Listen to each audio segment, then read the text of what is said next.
Is there anything about Crowley actually being stingy in the game, or is that something the fans came up with?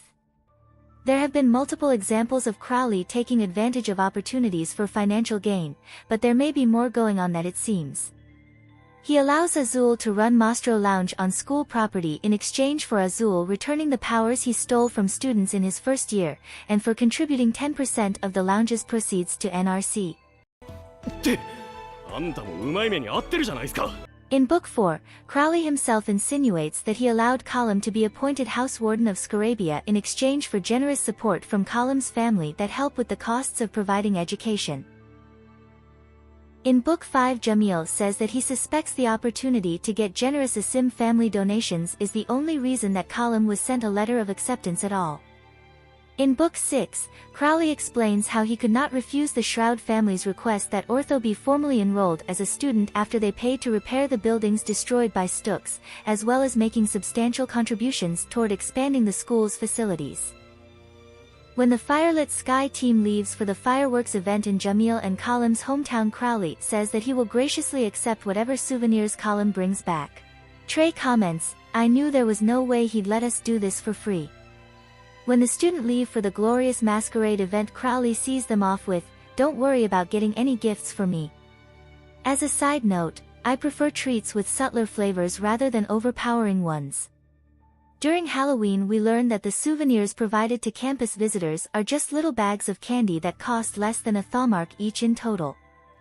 And Crowley insists, it's all about the sentiment. But for all these examples of Crowley seemingly being very interested in money, there are just as many where he is not as stingy as he could be.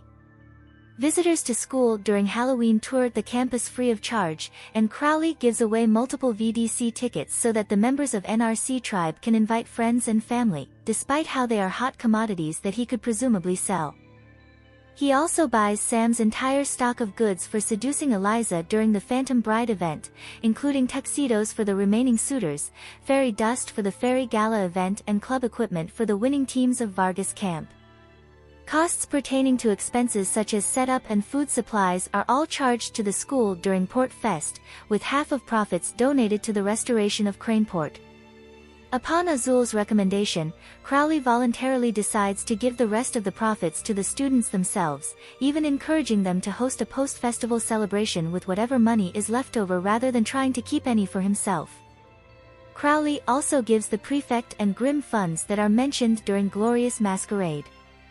The prefect in the novel seems to be receiving a regular allowance from Crowley in exchange for the repairs they make to Ramshackle, but it might never actually be confirmed if Game Prefect is also regularly receiving money or if the funds Train mentions were specifically so that the prefect and Grimm would be able to buy souvenirs during Glorious Masquerade. They mention buying souvenirs in other events, so it is possible that they are receiving money from Crowley regularly. Grimm talks about buying gifts during Firelit Sky, Harveston, the White Rabbit event, and Tamashina Mina. Crowley mentions that Grimm and the prefect are racking up food expenses, so it is possible that things the prefect and Grimm purchase are being billed to Crowley or the school, in much the same way that Azul bills cleanup costs to Leona when Jack breaks a bottle of durian juice. In the beginning of the game, Crowley says that the prefect and Grimm need to pay for their own food, clothing, and incidentals, so it is possible that he is providing them with the funds to do so.